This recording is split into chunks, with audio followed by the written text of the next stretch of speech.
Capricorn, kumusta po kayong lahat? So ayan Capricorn, maraming salamat po pala sa walang sawang pagsubaybay sa ating pong monthly reading. So by the way guys, sa mga interested sa ating reading, message nyo lang po ako. Nasa description box below yung link. Okay, ng aking Facebook. So by the way, tignan natin ganap sa inyo this month. Ng December, so ay malapit na yung Christmas. No? Isang buwan na lang. New Year na. So, enjoy na natin to guys. Okay, so tingnan natin. Ganap sa inyo, Capricorn. Ngayong December 2025.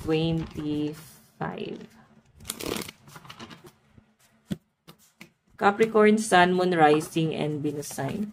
Ganap po kay Capricorn. Spirit Guide. Ganap po kay Capricorn. Meron tayong, di ba, relieve pressure. So, maaaring hindi mo makokontrol, Capricorn, yung galit mo, no? Kumbaga, parang may may pagtitimpi. Nakikita ko rin sa mga Capricorn na sobrang haba ng pasensya mo. Siguro neto mga nakaraang buwan, or neto lang. Pero ngayong December, guys, possible na sumabog ka. Possible na hindi mo na makontrol yung emosyon mo. Mailalabas mo na yan. So, parang tama na. Okay, sobra na, inaabuso nyo na ako. Ganun yung nakikita kong energy, no? So, guys, wala daw masama, no? Kung sumobra naman, kung sumobra na sila or masyado ka nang inaabuso, walang masamang hindi, sabihin, no? Wag mo lang, guys, kimkimin. Ilabas mo yan, no? Normal yan.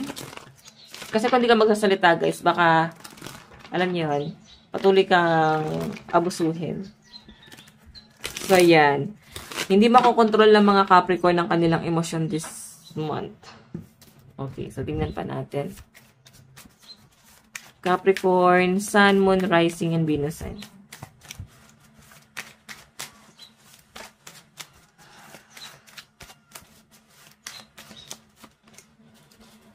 Okay, dopamine. So, guys, ito yung parang, something na nagpapaligaya sa atin. Okay? So, makita nyo guys, gusto mo maging masaya. Gusto mo na maging payapa. Gusto nyo na guys ng peace of mind. Parang sa araw-araw na lang, lagi kang stress. Parang sa araw-araw na lang, puro problema na lang. Hindi ikaw yung gumagawa ng problema. Ibang tao yung gumagawa ng problema. Kaya nga sasabog ka eh. Yung overall energy nyo guys is relieve the pressure. Tignan pa natin Capricorn, Sun, Moon, Rising, and Venus sign. Okay. Siguro iba sa inyo, parang ang dating kasi sa akin dito, parang hindi mo na na-feel talaga yung kung paano maging masaya, mag-enjoy. Parang puro pressure na lang. Pressure sa trabaho, pressure pag-uwi sa bahay. Tapos may mga pang-aabuso, no? Ang tingin sa ng mga tao, guys, hindi ka papatol, wala kang gagawin. Pero ito na nga, yung pinapakita sa akin guys, parang may parang matindi yung atake or laban na gagawin mo this month, no? Para matagal ka lang na nahimik, parang inipon mo lang tong galit na to. So by the way, ito yung gusto mo maging masaya. Magkaroon ng peace of mind. Payapang isip. Kasi hindi madali yung mga pinagdaanan mo. Tingnan natin.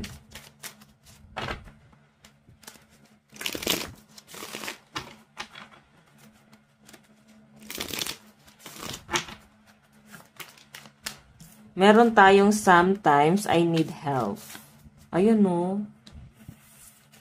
Diba? Inaabuso ka eh. Siguro yung iba sa inyo, nasa bahay, nag-aasikaso ng mga anak, tapos baka may asawa pa kayo guys na manginginom, tapos sinubos yung pasensya nyo. Na parang pagod ka na nga sa pag-aalaga, tapos inaalagaan mo pa to. Parang merong hindi tamang nangyayari.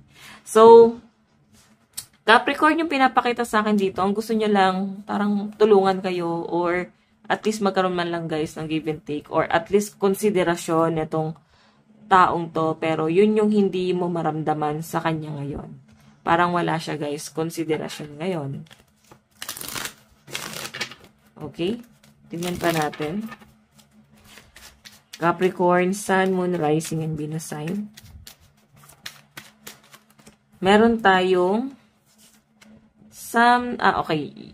You failed, so what? So, yon. Isa pa dito guys na kakadagdag sa inyo is yung naging problema mo sa family mo. Isa pa rito yung parang iniisip mo kung ano yung mga conflict mo. Iniisip mo kung ano yung mga problemang pinagdaanan mo. So, ang dating kasi sa akin dito, parang maliit na yung tingin mo sarili mo na baka hanggang dito na lang, sira na, or wala nang second chance sa inyo. So, masyadong maliit yung tingin mo sa sarili mo, no? Yun yung pinapakita sa akin dito, guys. Minamaliit mo or, yun na nga, kagaya ng sabi ko, kaya may pagtitiis ka rito. May pagtitiis ka kasi pwedeng single mom or single dad. May nauna ka kayong pamilya or baka nakailang asawa na kayo. Or kung ano man guys, no, ikaw nakakaalam kung ano man yung imperfection ay natingin mo is imperfection yon. Okay? So, wala naman siguro talagang problema. Pwedeng ang tingin mo lang talaga dito is baka hanggang dito lang or nakakadagdag pa guys yung stress. Nakakadagdag pa yung kung paano katratuhin ng ibang tao. So, I think matitrigger yung depression or anxiety nyo this month. Tingnan natin Capricorn. Ganap sa inyo ngayong November. Capricorn. Meron tayong confinement. Ayan, no, parang piling mo bilanggo ka. Walang kalayaan. Walang karapatang maging masaya. Stress. Okay, tingnan natin. Meron tayong vow. Wish, hope, worship. So, yung pinapakita sa akin dito, guys. Parang pinagdarasal nyo na lang na sana maayos. Parang bahala na si universe. Bahala na kung ano yung mangyari. Kung ano yung kahantungan.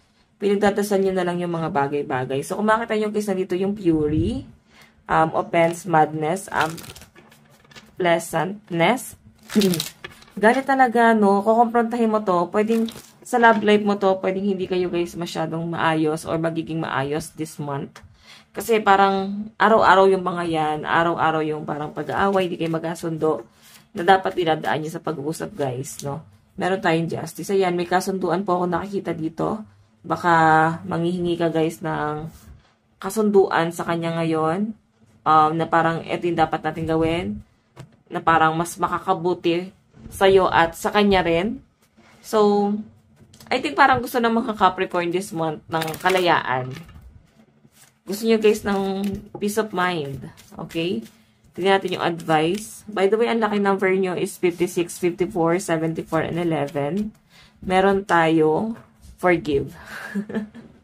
Diba? So, pag patatawarin mo, hindi dahil napatawad mo na siya totally.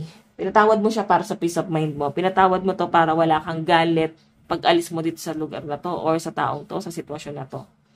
So, nandito yung pagpapatawad, guys, kasi tignan mo, baka may mali rin sa inyo. Okay? So, Capricorn, ito lang po ang inyong monthly reading. By the way, maraming salamat. God bless and love you all. Bye-bye.